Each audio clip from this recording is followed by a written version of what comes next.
वो तो सही है, मैं कह रहा हूँ आप पिछले 4-5 सालों में आपने देखा होगा कि बहुत सारे ट्रैफिक सिग्नल्स के ऊपर एक टाइमर लग गया है, जो कि ये बताता है कि ट्रैफिक सिग्नल जो ग्रीन लाइट है वो कितने टाइम बाद ग्रीन लाइट हो जाएगी, और रिवर्स काउंटिंग हो रही होती है। यानी अगर 60 सेकंड्स का टाइमर है तो 60 से वो रिवर्स टाइमिंग चल रही होती है, काउंटर चल रहा होता है, और ज़ीरो पे आके ग्रीन लाइट ऑन हो जाती है। मैं ये कह रहा हूँ आपके ख्याल में इस टाइमर से हम ये बात देख सकते हैं ना कि टाइमर लगने के बाद पब्लिक के अप्रोच में ये पहले उनको अंदाज़ा नहीं होता था कि कितनी देर का कितनी देर का सिग्नल है, तो वो उसको ब्रेक करने की ज़्यादा टेंडेंसी थी। लेकिन जैसे ही टाइमर इंस्टॉल हुआ तो वो ट्रैफिक सिग्नल्स को, रेड लाइट को कम लोगों ने ब्रेक करना शुरू किया, पहली चीज़ तो ये। लेकिन अगर मैं इसको CBA अप्रोच पे लिखूँ ना, तो टाइमर की कॉस्ट तो लग रही है, लेकिन इसका बेनिफिट क्या, इकोनॉमिकल बेनिफिट तो कोई रीप नहीं हो रहा ना। अगर कोई ऑर्गेनाइजेशन टाइमर इंस्टॉल कर रही है, अगर वो ऑर्गेनाइजेशन हमारी पब्लिक ऑर्गेनाइजेशन है, गवर्नमेंट है, लोकल गवर्नमेंट है, वो टाइमर इंस्टॉल करने के पैसे लगा रही है, बेनिफिट लाइफ तो बच रही हैं, ह्यूमन लाइफ तो बच रही हैं, लेकिन कॉस्ट बेनिफिट अप्रोच में उसको पैसे की मद में क्या रिटर्न मिल रहा है? पैसे की मद में तो कोई चीज़ नहीं मिल रही ना उसको।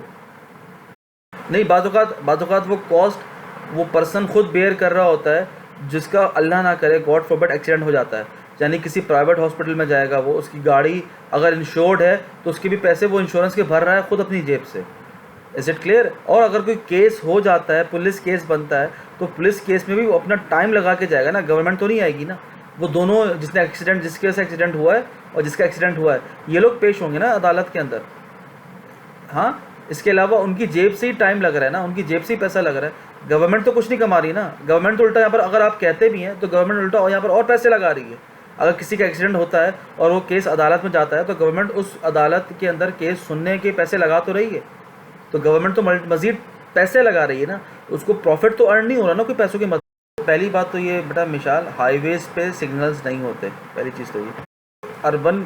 अर्बन सिटी प्लानिंग के अंदर जब सिटी प्लान किया जाता है ना, कराची के अंदर भी ये चीज़ है। अगर आप कराची को नोट करें ना, जब आप कराची में एंटर हो रहे होते हैं, जब पुराना कराची भी था, तो पहला सिग्नल कराची के एंटर होने के 1 किलोमीटर बाद पड़ता है, ताकि वो बफर मिल जाए, आपको बफर मिल जाए, और उसका जो असर है वो हाईवे पे ना जा रहा हो, हाईवे पे उसका असर ना जाए।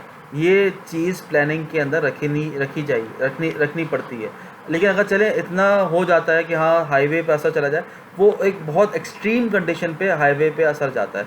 वैसे आम तौर से हाईवेज़ के ऊपर असर नहीं जाता, ये प्लानिंग की जाती है। अच्छा, तो ये जो टाइमर, ये बात क्लियर हो गई मिसाल आपको मेरी? ये जो टाइमर की बात है, टाइमर की बात जो है वो कॉस्ट बेनिफिट अप्रोच पे पूरी नहीं उतर रही, वो ग्रेटेस्ट अमाउंट ऑफ गुड पे अप्रोच पे पूरी उतर रही है कि पब्लिक के लिए ग्रेटेस्ट अमाउंट ऑफ गुड हो, इरिस्पेक्टिव का हम कॉस्ट बेयर कर लें, लेकिन ऐसा ना हो कि कोई पब्लिक की लाइफ इन डेंजर हो जाए। तो सेकंड पॉइंट जो है ना, ग्रेटेस्ट अमाउंट ऑफ गुड, ये दूसरा तरीका है कि ये, लेकिन ऑर्गेनाइजेशंस में, जो ऑर्गेनाइजेशन के अंदर है ना, प्राइवेट ऑर्गेनाइजेशंस, उसमें ग्रेटेस्ट अमाउंट ऑफ गुड की बात नहीं कर रहे होते, उसमें हम CBA की बात कर रहे होते हैं। लेकिन जो पब्लिक ऑर्गेनाइजेशंस जनरल पब्लिक के लिए काम कर रही होती हैं, यानी एक कोई गवर्नमेंट का इदारा है या ट्रैफिक पुलिस का इदारा है, वो ग्रेटेस्ट अमाउंट ऑफ गुड के ऊपर काम कर रहा होता है। Is it clear?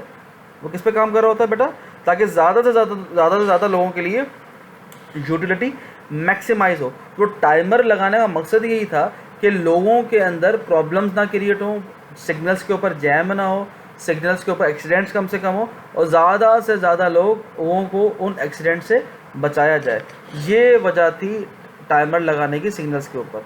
सेकंड, जो थर्ड पार्ट है कि greater aggregate good at the expense of vulnerable minority. तो आपने देखा होगा लियारी एक्सप्रेस वे बना था पिछले 10 सालों में, लियारी एक्सप्रेस वे बना है, देखा है आप लोगों ने?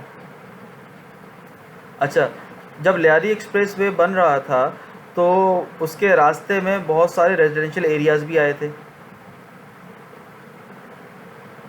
हेलो, तो क्या किया था उन रेजिडेंशियल एरियाज़ के साथ? को रीलोकेट किया। तो क्या आप समझते हैं, मैं फिर आपको बता दूं, लियारी एक्सप्रेस वे जब बन रहा था तो वो लियारी नदी के ऊपर बना है, और लियारी नदी के ऊपर जहाँ से एक्सप्रेस वे को गुजरना था, उसके रास्ते में बहुत जगहों पे, सबसे इम्पोर्टेंट जगह मैं बता देता हूँ आपको, जहाँ आजकल इम्तियाज़ बना हुआ है, उसके साथ जगह थी वहाँ पर जहाँ पर लियारी एक्सप्रेस वे की एंट्रेंसेस हैं, वहाँ पर ख़ास तौर से रेजिडेंशियल एरियाज़ रास्ते में थे जिनको हटाया गया है। तो क्या आपकी नज़र में ये एथिकल है कि एक्सप्रेस वे को बनाने के लिए रास्ता ऐसा है माज, तो इसका मतलब ग्रेटेस्ट अमाउंट ऑफ गुड तो नहीं हुआ ना फिर? हाँ, फिर तो ग्रेटेस्ट अमाउंट ऑफ गुड तो नहीं हुआ ना। इसका मतलब क्या हुआ? Greater aggregate good at the expense of a vulnerable minority. इस तरह से आपने उसको मैक्सिमाइज़ किया। आपने कहा कि कल्यारी एक्सप्रेस वे बनाने की वजह से सिटी के जो इंटर पार्ट्स हैं, सदर खास तौर से, वहाँ तक पहुँचने में लोगों को 1-1 घंटा लगता है। उसकी वजह से कितना फ्यूल जलता होगा? उसकी कॉस्ट कौन बेयर करता है? गवर्नमेंट बेयर करती है ना। और फ्यूल की कॉस्ट जब लगती है तो फ्यूल के प्राइसेस भी राइज होते हैं। तो जब लियारी एक्सप्रेस वे बना, जो रास्ता 1 घंटे का था, रश में आप जाते थे और रश की वजह से आपको अपनी इमोशनल स्ट्रेस आपको एक फील होता था। अब वो सब चीज़ें नहीं होती हैं। लोग 10-15 रुपये या 20 रुपये या जो भी उसका किराया है लियारी एक्सप्रेस वे का, वो भरते हैं और 15 से 20 मिनट में सदर पहुंच जाते हैं, without any hesitation, without any emotional stress. वो सदर के अंदर होते हैं और विदाउट एनी एक्स्ट्रा फ्यूल। जो रास्ता पहले 1 घंटे 45 मिनट में धुएं में खड़े हुए हैं, सर गर्मी में खड़े हुए हैं, अब वो सब चीज़ें बेयर नहीं करते। लेकिन उसकी वजह से कोई वनरेबल माइनॉरिटी थी, उनको प्रॉब्लम बेयर करना पड़ा। अच्छा, मज़े की बात क्या है, जब लियारी एक्सप्रेस वे से जो लोगों को हटाया गया, जो रेजिडेंशियल एरिया था, वो रेजिडेंशियल एरिया सारा का सारा इलीगल था।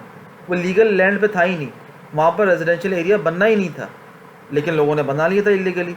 तो उन लोगों को हटाया गया, फिर भी गवर्नमेंट ने उन लोगों को रहने की जगह दी अलग से। तो वनरेबल माइनॉरिटी तो थी, लेकिन वो लैंड एथिकल नहीं था, लेकिन फिर भी गवर्नमेंट ने उनको एथिकल लैंड दिया हुआ। That is the case. Dalmia cement factory देखी है? डालमिया रोड देखी है आपने? डालमिया रोड का नाम डालमिया रोड क्यों पड़ा, पता है? हेलो, हाँ जी, हेलो हेलो। डालमिया रोड का नाम डालमिया रोड क्यों पड़ा, पता है आपको ये बात?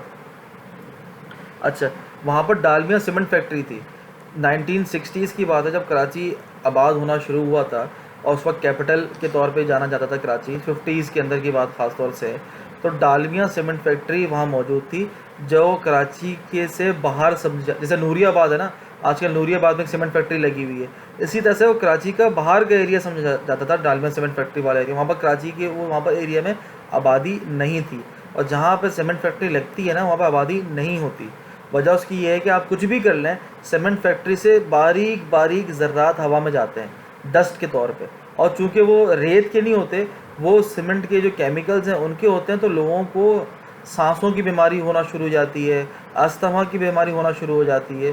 तो जो लोग वहाँ काम करते हैं उनको तो डस्ट मास्क मिल जाते हैं, लेकिन जनरल पब्लिक को तो हम डस्ट मास्क नहीं दे सकते ना। तो हर घर के अंदर डस्ट मास्क देना शुरू करते हैं, पॉसिबल नहीं है।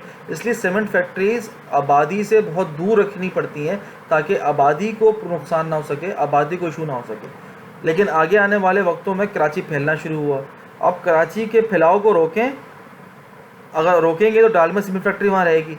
अच्छा, आपने देखो ना, आप मिलेनियम मॉल देखा है आप लोगों ने?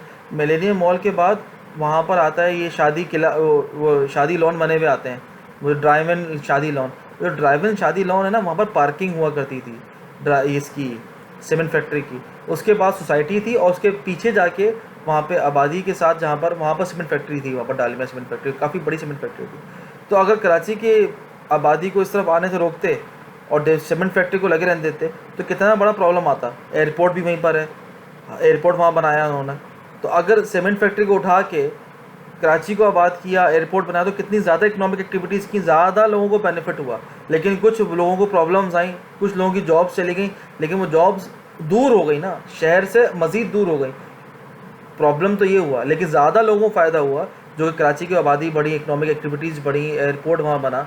तो ये चीज़ आप देखिए, एयरपोर्ट तो खैर पहले से भी था डालमिया सीमेंट फैक्ट्री का, लेकिन उसको मज़ीद इन्हांस किया। सीमेंट फैक्ट्री को उठाने के बाद उसको मज़ीद इन्हांस किया है। डालमिया सीमेंट फैक्ट्री को उठने के बाद वो एयरपोर्ट ज़्यादा मज़ीद इंक्रीज़ हुआ है। तो इसमें हमने क्या देखा कि cost benefit analysis is sometimes referred to as risk benefit analysis, ये बात हमने क्लियर की। और cost benefit analysis involves 3 steps.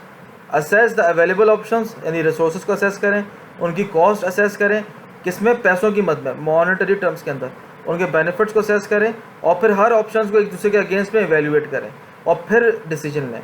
ये CBA की अप्रोच है। और फिर बाकी मैंने ग्रेटेस्ट अमाउंट ऑफ गुड भी बता दिया आपको, और greater aggregate good at the expense of vulnerable minority भी बता दिया आपको। तो ये 2 मैंने बातें क्लियर कर दी। अगला लेक्चर इसकी हम बात कर लेंगे।